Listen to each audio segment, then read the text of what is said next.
Joining me right now with more, the man who helped out the vice president in his speech today, senior fellow and director of the Center for Chinese Strategy at the Hudson Institute, Michael Pillsbury. Good to see you, sir. Hi, Trish. What's your biggest fear with China? My biggest fear with China? Yeah. It's pretty much what the vice president outlined today. He said China wants a different president. They've launched a campaign, and he revealed it, I thought very tellingly, Trish, he revealed a secret internal Chinese document that's been circulating since June.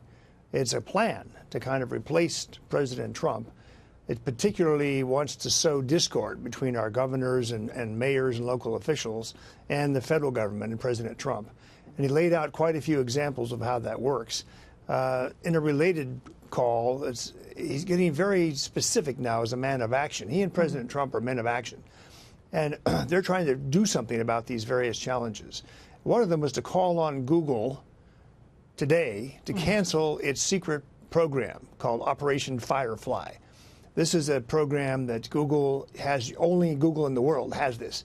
You can tell the Chinese security authorities, whoever's searching for things online, whether it's religion or human rights or something else, the phone number of that searcher will be provided to the Chinese police to be arrested. So I think the Trump administration is sort of finished with diagnosis and just complaining about Chinese conduct. Now they're moving more into actions that can be taken. That was the big news of the speech today. Let me ask you this, and I think I know the reason why, but I want you to articulate it. Why is it that they don't like this president? Well, as you know very well, he's the first one to take action against them. And he's done so in a very shrewd way. That's why they call him in China the master negotiator. He's maintained his friendship with President Xi, and he's laid it out as though President Xi may not know about all this outrageous behavior of the rest of the Chinese government. So he's really bringing it to his attention. But as you know, Trish, there's still no offer from the Chinese. They simply won't discuss the main issues. Oh, they'd rather get rid of them. Right. Well, I mean, they'd rather interfere in our political process, it sounds like, from what the vice president has said, from what you are telling me, than actually negotiate with our president? That's right. I think they're going to try to change our public opinion, punish our businesses. He brought up a couple of movies today that self-edited, you might say, in a more pro-Chinese way after Chinese objections. So he's President Trump before and now Vice President Pence.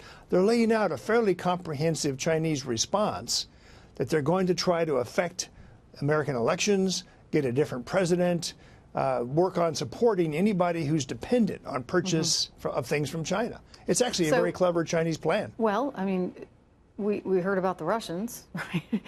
Well, you heard Vice President. We're on to the Chinese. Okay. Did you hear Vice President Pence today? He quoted, he didn't want to name the intelligence official, but he said this official told him that what Russia's been doing pales in comparison with what the Chinese are up to. Yeah.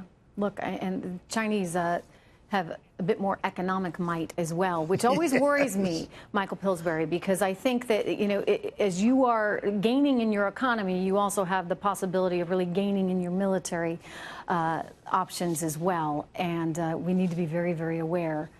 And we'll keep watching. It sounded to me, Trish, it sounded to me like Vice President Pence is revealing that the Trump administration is moving toward action. They're going to lay out a blueprint sometime in the future of what they're going to do.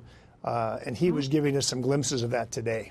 Look, I'm all for using our economic power as much as we can in this environment right now, and we got a whole lot of it, so we might as well put it to use. Michael Pillsbury, thank you so much for joining me.